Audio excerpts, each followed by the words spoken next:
Welcome to State of the Art Southern Illinois, a podcast by the Marion Cultural and Civic Center.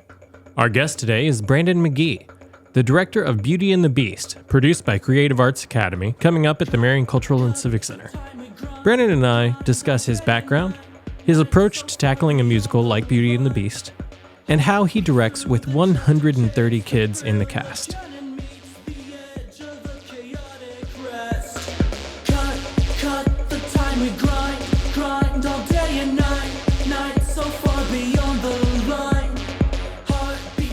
Brandyn, thank you for joining us today. Great to be here. So, you're from Southern Illinois originally. Where did you grow up? I'm originally from West Frankfort, Illinois, which is, a very, very small town. Population of about 8,500-ish, maybe a little less now. I'm not really sure, but yeah, West Frankfort. So, and being from West Frankfort, how did you find theater? How did you land in theater? It's a very, very funny story. So high school, throughout my younger years, I didn't really do any theater. I didn't even know what it was, to be honest. And then in high school, for the first couple years, again, no idea. But then my junior year, I was asked to help backstage with one of our, shows at the high school. And so I was like, sure, why not? I had no idea what it entailed, but it was just kind of moving stuff around. And I'm trying to remember what show we even did, but there was a prop piece where knives were, a pajama game, I think it might have been. Knives were thrown, so I had to stand back there and push the prop knives through the little thing, and it was pretty cool. And so after that, my senior year came, and I had a group of friends that were kind of involved in choir and band and that kind of thing. And they were like, hey, you can sing, right? We've heard you a couple times. Why don't you try auditioning for the show, which was Once Upon a Mattress? And I'm like, I don't know. And so, they almost literally drugged me down the hall to the audition. And I sang a song and did my thing, and it was nerve-wracking and whatnot. And so then from that point forward, I got cast in that show as Sir Harry, one of the principal roles. And I was like, well, this is kind of fun and entertaining, and I literally haven't looked back since that show. It's, my first show was at Run Lake College, out of high school, and it was Beauty and the Beast. And then, I worked with Pyramid Players up in, Benton, Run Lake, and all that for a little bit, and then just kind of expanded from there. So West Frankfort, it was very limited. My experience was very limited as far as the theater world goes, but once I saw it and once I did it the first time, it was literally here I am now. So West Frankfort was very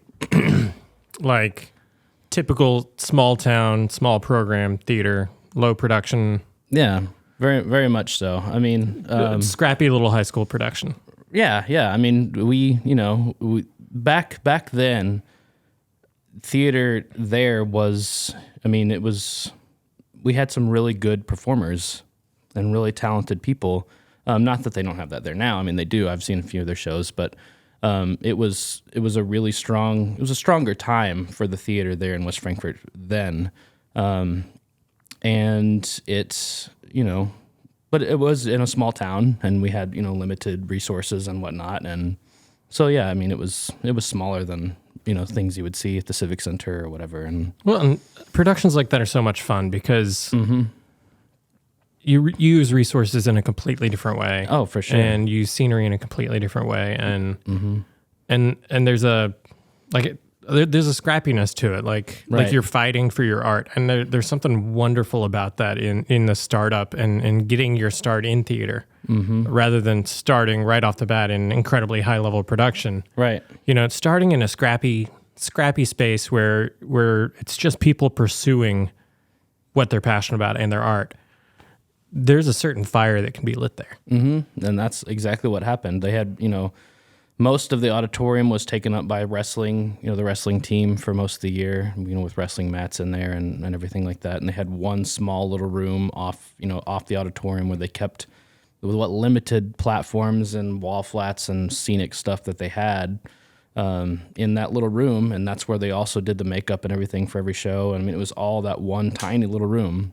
They had the band and chorus room down the hall, but all the theater stuff was kept in this little tiny storage room. And so they would bring that out and paint it in different colors or whatever for each show. And it was just, it was pretty cool how it all came together out of that tiny little room. So Yeah, that's neat. But let's start with the first show, Pajama Game, where you worked backstage. Mm-hmm. What exactly about that process made you fall in love with it?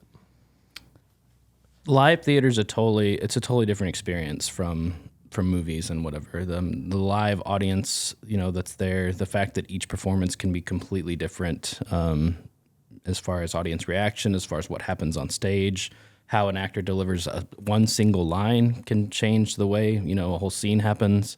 All of that is just really interesting in that some little moments like that can change completely. Whereas in a movie, you film it, may film the same scene 10 times and get the perfect whatever. Well, you don't necessarily get that in live theater. So I guess it was all of that staying on your toes and just the live nature of it with the live audience that kind of drew me into it the most. And you mentioned the knife throwing and Mm-hmm. like even working backstage for that, you had to be so precise with your cueing Mm-hmm. to be a part of the show and to make that moment real. Right. That there's an exhilaration for the backstage crew at that point. It is just getting those 5 knives that were thrown, right every time. It was pretty cool. I mean, the audience's reaction to, you can kind of figure out how it was done, but they were spring loaded in the back, so they fired out pretty quick and there's a stop on them and all that kind of stuff. But it was, seeing it, because I saw a video of it after the fact and just seeing the way it looked to the audience was pretty cool because, it looked kind of legit from where it was, but you knew standing behind it, this is what was really going on. So that kind of aspect, that backstage aspect was really cool. And so whenever you played Harry in Once Upon a Mattress Mm-hmm. and you got in front of the crowd for the first time, Mm-hmm. what was that feeling? The first time was very, very nervous. I was very nervous, like really nervous.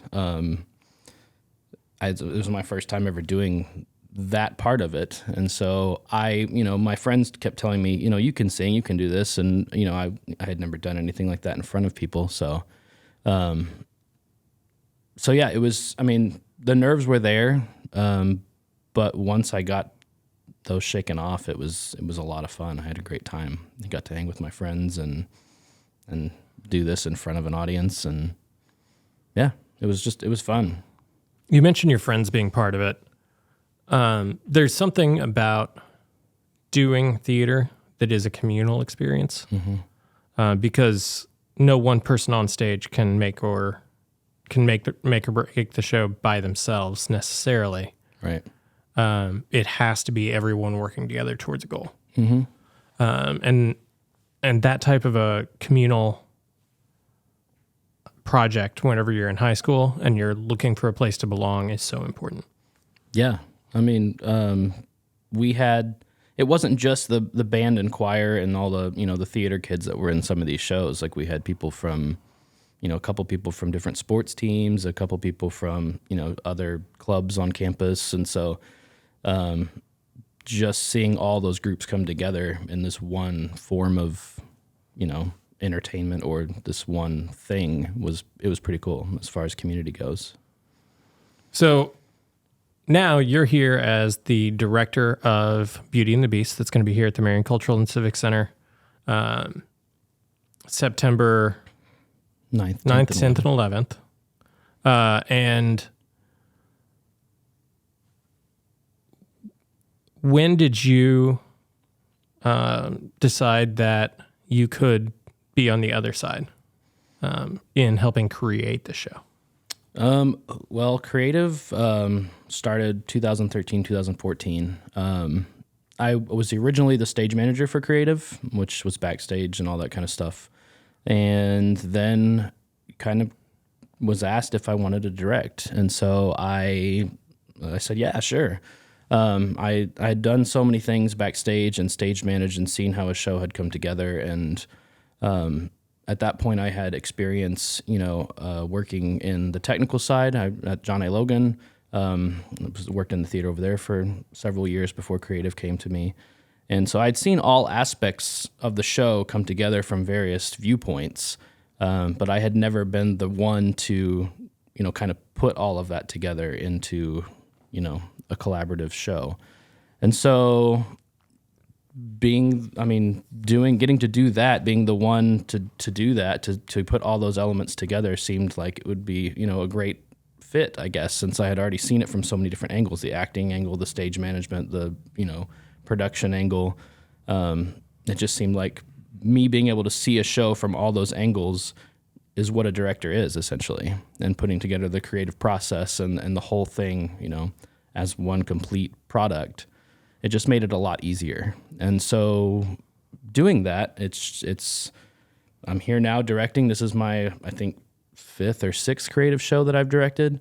And it's just a lot of fun. I love it. I love the creative process and working with the team of costume designers and lighting designers and set designers and all that, and putting together a really awesome show. So, and I'm glad you mentioned all of the different aspects that come into it and managing all of that together.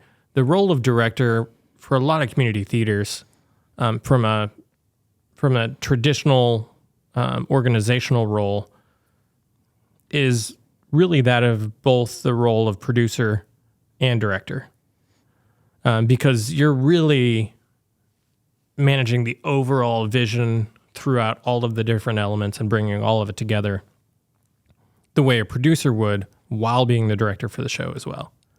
And so that's one of the beautiful things about community theater is that, so many things get consolidated primarily for efficiency, and the budgets aren't there to hire producers and to hire all this stuff.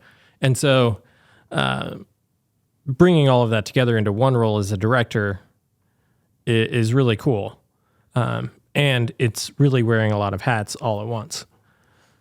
But so how many shows? This is the 3rd or 4th show you've directed for Kre8ive? I think this is 5th or 6th. Okay. I'm pretty sure. Because,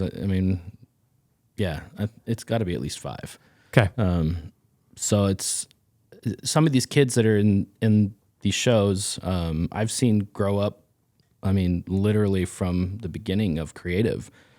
We just did SpongeBob, the musical, our last show, and Nate Sanders, who played the title role of SpongeBob, was in our very first production of Shrek as like an 8-year-old. And it was crazy to see him, come from that point and play the title character of SpongeBob in the show, and know that I've been a part of every single one of those shows that he had been a part of with Kre8ive. It was just super cool.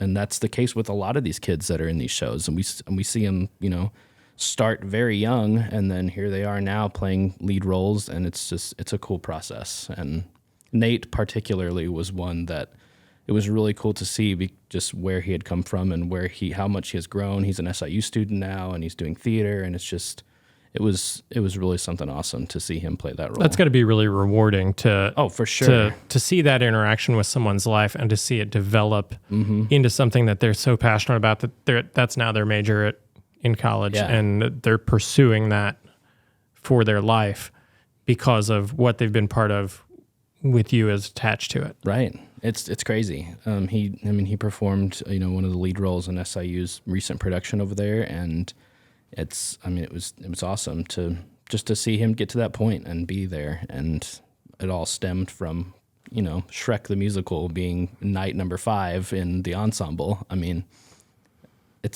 was just really cool. So whenever you approach a show, let's look specifically at Beauty and the Beast. Mm-hmm. How do you start? Like after Kre8ive, because the board of directors for Kre8ive helps to choose the shows. Right. But once a show has been chosen, how do you approach it? What's your very first thing? So the very first thing I do, I've been fortunate because with this show specifically, because I've done Beauty and the Beast in some aspect or another several times. So I know the show very, very well.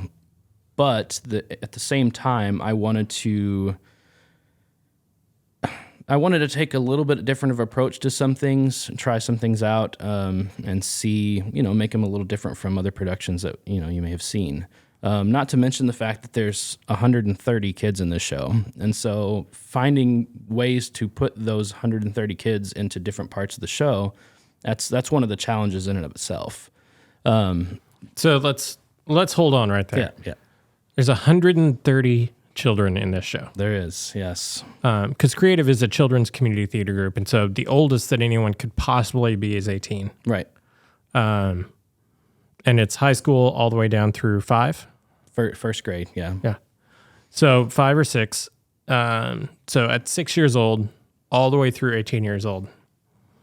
And how does that process even start? How if a child was interested in being in Kre8ive in one of the shows, what's the starting point? We have auditions.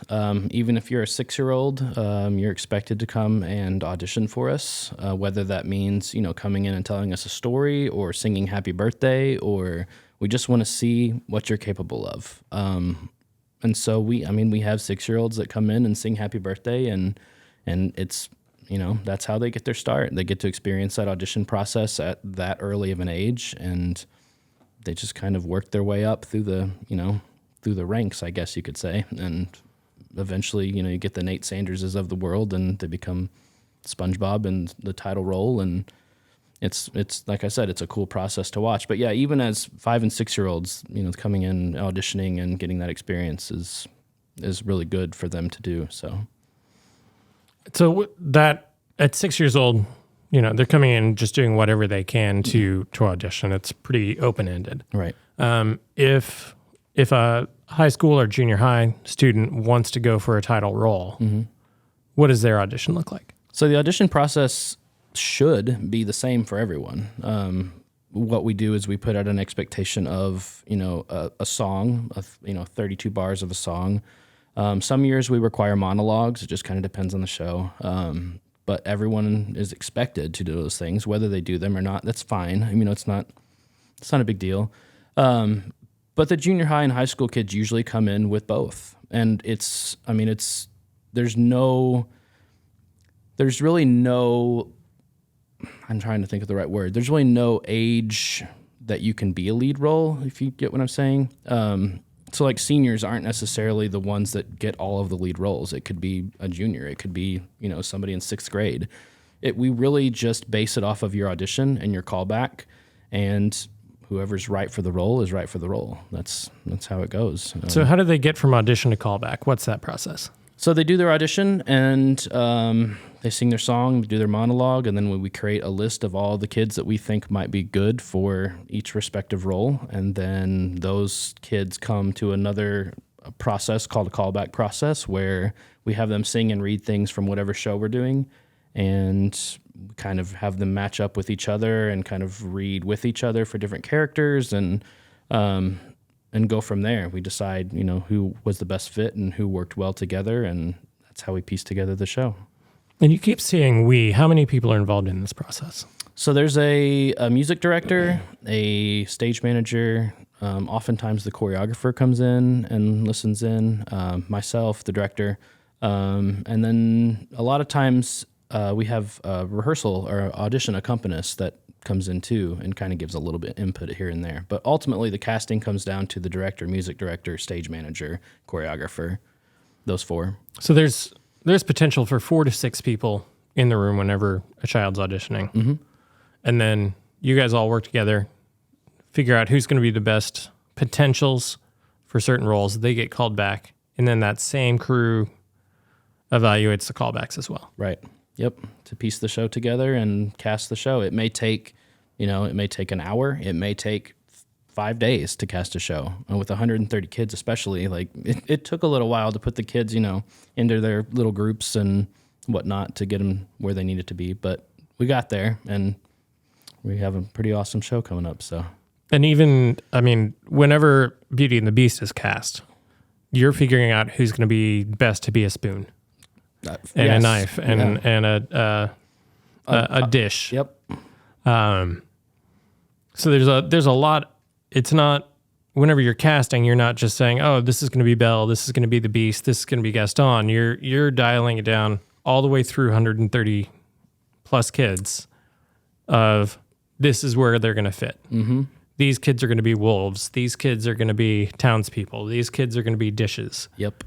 Every one of them gets put in a place, and that's where they go. So it's a challenge. It can be a challenging process with so many kids, but it seems to work, and we fit them where they need to go, and they enjoy the show. So I'm not sure if this is the biggest cast we've ever had in the Civic Center, but it's up there for sure. It's close. I mean, we had a show several years ago that comes close, but I can't remember the exact number. But this is definitely at the up. It's a lot of kids. It's a lot of kids. So as a director, how do you piece together a show with 130 children involved? Well, you have to figure out. I mean, there's a couple songs in the show where literally 130 kids are on stage, and I wanted to make that happen where we showed, the whole cast on stage. In order to do that, you have to have places to put them. And so the two songs in this show where they're on stage, there is multiple levels involved, multiple, platforming and stairs and that kind of thing. So we can kind of put kids up higher so where you can see, a lot of them. So just figuring out that kind of thing, we had to divide them up into different groups. So we featured a specific number of kids in different songs, and just figure out times to bring them in to where they can have their moment on stage amongst, the masses. And so we've done that. And I think that we've done it pretty well. I think that we've really kind of divided things pretty evenly. We have a group of featured dancers in the show that, we've put in select. They're the wolves, and they're the napkins are the most dancey of the castle objects in the show. And so, those featured dancers are the napkins.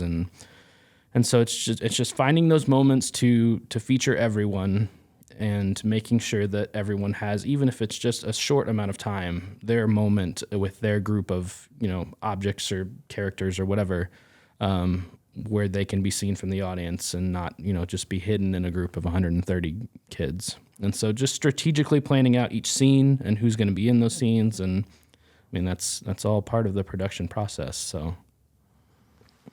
And so every child involved is in at least 2 scenes, possibly 3 or 4. Right. So they've got some involvement. With only being in that many scenes or songs, what does their rehearsal commitment look like? If they're just starting out and they're just going to be in the chorus, what does their rehearsal commitment look like? So we have always taken pride and have been very careful, we being Kre8ive, in being conscious of time. Our time, the kids' time, the parents' time, everyone's time. We only call you if you're needed. We only call you for the scenes you're called for. We don't call everyone to every rehearsal. With 130 kids, you just can't do that. It's the room gets so loud that it's hard to even concentrate when, sometimes when there's 130 kids in one room. So we divide up our rehearsal time and we split it up by scene and call whoever's needed for those scenes. And then towards the end of the process, when we're putting the whole show together, which is about now, these last couple weeks, we do have to call everyone so that way they can practice coming on when they're supposed to and doing, know the order of the show and whatnot. But up until this point, we really only call specific groups that are needed. So it makes it really easy. So some of those kids would only be there for one rehearsal every week or so. Right. As opposed to the leads that are there a lot every day of rehearsal for the entire run of rehearsal. Right. And that's something new to some parents too, to not have their child called for, it may be a whole week is unusual. And so they're like, whoa, did we miss something? Did we forget to come to rehearsal? And we're just like, no, you just weren't needed. Like, we didn't call you. We're not doing those scenes. And you just want to be respectful of your time. So that's what we try to do. So what does communication with the parents look like whenever it comes to Kre8ive? Because whenever you're dealing with that many kids, there have to be certain communication mechanisms that are more advantageous. So having a great stage manager is key, and Jeff Kiesler-Bird is one of the best stage managers in this area. He is so organized and so efficient and so has everything so planned out that it's great to have him on board for the show and work with him for, several shows. He We have a Facebook group. We have an email group. Everything gets posted or sent out via both of those things, so that there's two methods of communication. A lot of parents prefer the Facebook group, and a lot of parents prefer the email. So everything gets sent out to that, that way. We send out weekly rehearsal reminders, sometimes daily rehearsal reminders. It just kind of depends. Any schedule changes we have, all that just gets sent out, and that's part of the stage manager's job, luckily. So I'm thankful for Jeff for that, because he's really good at what he does. And yeah. And so that helps the communication a lot, but the communication is primarily email and Facebook group. Right. So with having managed 130 kids, what has been the biggest challenge with having that many children in the cast for this show? When we call them all, they can get noisy. They can be, some of them have just gotten out of school, and some of them have just gotten, they may not enjoy school as much, and so they think it's boring. So they come to rehearsal and it's fun, and, they want to goof around with their friends, and it's, to some extent we let them chat and whatever, but when it comes time for business, we've got to, we try to keep them quiet. But sometimes that room can get really noisy with that many kids in there. And so that's one of the biggest challenges, I think, is just making sure that they're paying attention and they know what they're doing, and they're respecting each other's time. Sometimes we'll work with a small group, and then others will be sitting kind of off to the side, and that one group sitting off to the side will get kind of noisy. So just teaching that respect of when someone's on stage doing their thing, then you need to be quiet and respectful of them doing their thing, because you would want them to do the same for you. So that is the challenge. Finding places for them to go is the challenge, but we've already talked about that a little bit. Both on stage and off stage. On stage and off, yeah. We're we're moving these 130 kids into the Civic Center this week. Finding dressing room space for all of them is, we're using every nook and cranny in the Civic Center, so. Definitely. Definitely. Yeah. So from an artistic standpoint, how do you go about conceptualizing the show?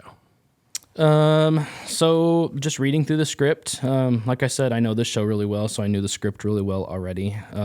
There were a couple changes that were made to the script recently, and so they edited some things out and added a couple things. So just looking at those new things, and just interpreting the script first, going through and looking at locations scenically, and just looking at the characters that are in each scene, and just figuring out, the best flow for the show, is kind of the first step.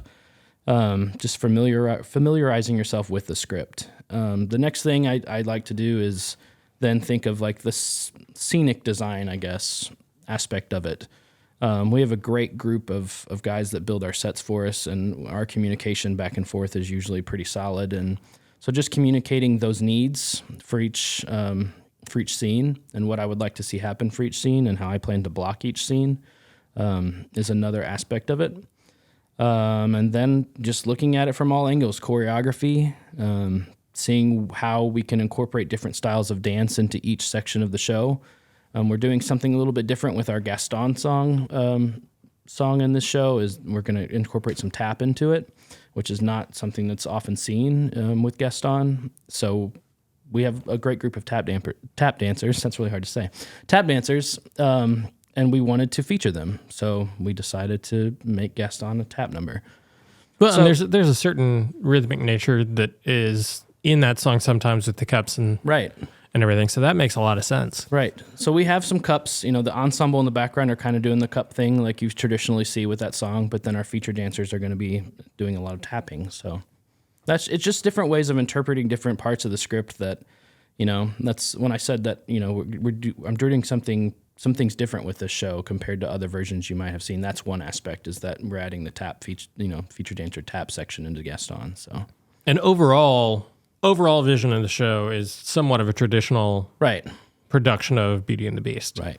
But then you're doing certain things to kind of move that forward and move it in a new direction, the tap being one of them. What else can we see in this production that's just a little bit different than something we've seen before? You probably haven't seen 130 kids in a production of Beauty and the Beast before, so that in itself is different. We just have different sections of the show, dance-wise, that are a little different. We're doing a little bit different approach to a lot of the castle scenes as far as the scenic design goes. There was a Broadway tour that went through not long ago that featured kind of one revolving castle piece for the West Wing and for different aspects of the castle that the Beast kind of, that was his main place in the castle that he lived and did his, his stuff. So we're kind of taking that approach. We have one very large castle piece that kind of rotates throughout the show to represent different scenes. On each side of the piece, there's a fireplace, there's a dungeon, there's the upstairs is where the West Wing is at, and the Rose. And so that's something that, you may not see with every production of Beauty and the Beast. A lot of times you see a unit set built, which is a set that is pretty much put on stage and left on stage for most of the show, where the West Wing is kind of incorporated into that. Lots of stairs and platforms. This way, we're just kind of taking a little bit different approach, kind of going the Broadway tour route with it. So very cool. Yeah. What about Beauty and the Beast specifically do you feel like makes it fit into right now? Why do you think it's, from a storyline and a thematic standpoint, what do you think makes it appropriate for today? Well, you have the whole aspect of Belle, finding her way into this castle and seeing someone that is different than her and what she's used to seeing in her, she calls her town poor and provincial and it's ordinary and, it's just a pretty standard small town. So she goes to this castle and, there's a point in the beginning where when she gets there where there's, she's scared and she's afraid and she's hesitant and meeting all these people, these castle objects, these people that are different than her. But then quote unquote people, right? People. Yeah. Candlesticks and clocks and yeah. But then she, in the end, falls in love with a beast, and not because of what he looks like, but because of who he is and how he grows throughout the story and how, he becomes someone that she falls in love with. And it's not because of his appearance, it's because of who he is on the inside. And yes, he becomes, a handsome prince in the end and whatnot, but that is not the reason why she fell in love with him. It's not because he lives in a giant castle. It's not because, she's afraid of all that at the beginning, but it's because of who he is. And I think a lot of that can be transferred to today and to our society, to where, you can fall in love with someone that looks different, or that is, may live in, some different area, or I don't know. I don't know what the right words are, but what they are inside is what you fall in love with, and not what they are on the outside, I guess. And so that's what this story is all about, especially with the castle objects and all of that. They become these things, but ultimately what they are on the inside is who they really are, and not what they've become because of this curse that has been put upon them. So essentially the overall arcing message can be that they're really not to judge people by their exterior or by their circumstance. Right. But who they truly are is inside, and you really need to get to know someone before you put judgment upon them. Exactly. And that's exactly what the story is, from a lot of different angles. I mean, you have the complete opposite with Gaston. Gaston is, this handsome, burly, big guy who all the girls fall in love with. But the reason why Belle doesn't fall in love with him is because of who he is on the inside. He's not a good person. It's the opposite. Beast and Gaston, I mean, they're two opposite characters, and you can see their different personalities and who they really are on the inside throughout the story. And that's definitely what, society is. That's what we live in. And especially with the Beast, who puts off this incredibly scary, intimidating exterior through behavior as well, initially, because he's come accustomed to scaring people away. Right.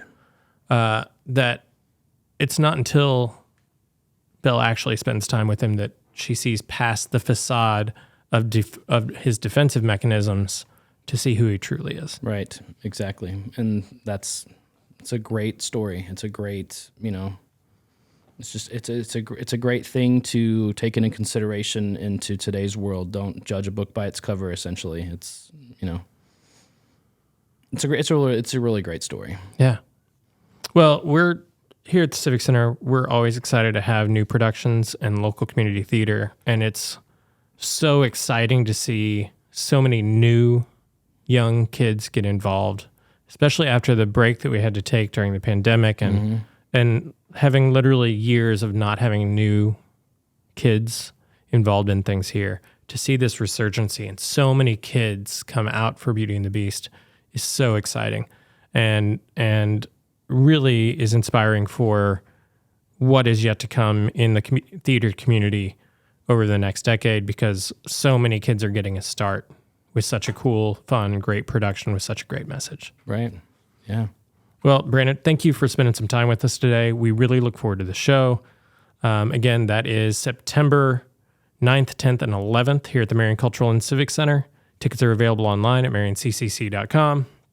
Thank you for joining us today. We appreciate your time. We appreciate you being here, and we appreciate what you're doing for the community theater world in Southern Illinois. Thanks for having me.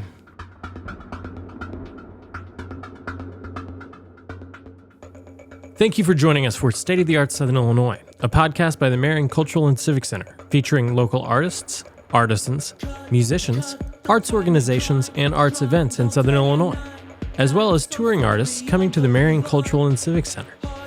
Special thanks to Brandyn McGhee for his time speaking with us today, and a special thank you to Wingtips for providing this episode's soundtrack. Join us here every Thursday morning for a new episode on Facebook, YouTube, or whatever audio podcast service you prefer.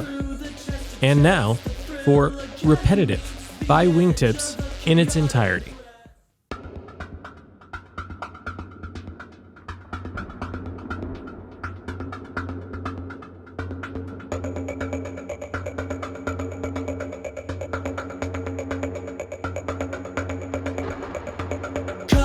Cut the time we grind all day and night so far beyond the line. Heart beats through the chest to chase the thrill again and meets the edge of a chaotic rest. Cut the time we grind all day and night so far beyond the line. Heart beats through the chest to chase the thrill again and meets the edge of a chaotic rest. Then you feel the sunrise, catch a glimpse of your demise.